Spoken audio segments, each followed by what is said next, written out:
inaruga ko ang kanyang mga anak. For 20 years, 20 years, tingnan po ninyo, hayaan ko kayong mag-usga. Una, Philip Lacuna. Nakaupo? Nakaupo. Pangalawa, Dennis Lacuna. Nakaupo? Pangatlo, Lay Lacuna. Nakaupo? Pangapat, asawa ni Ate Dr. Fox Pangan. Nakaupo? Nakaupo. At may awa ang Diyos.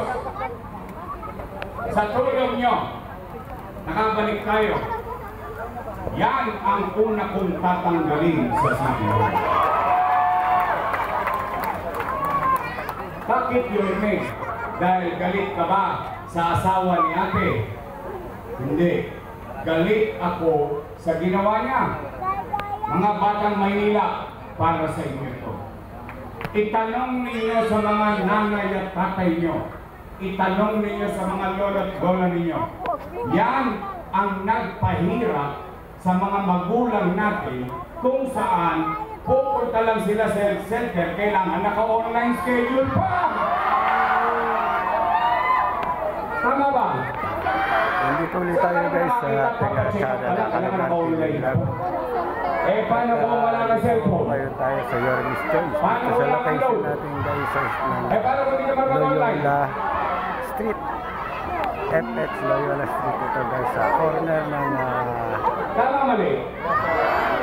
Kung hindi pa ako tumakbo, hindi pa tatanggalin. sa Sampaloc, Manila guys. Oy, 2 taon.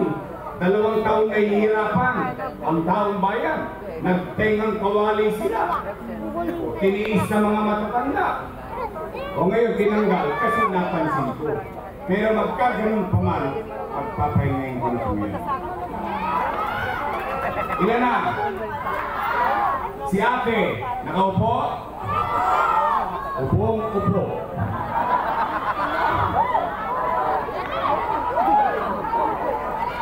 Nay! Tay!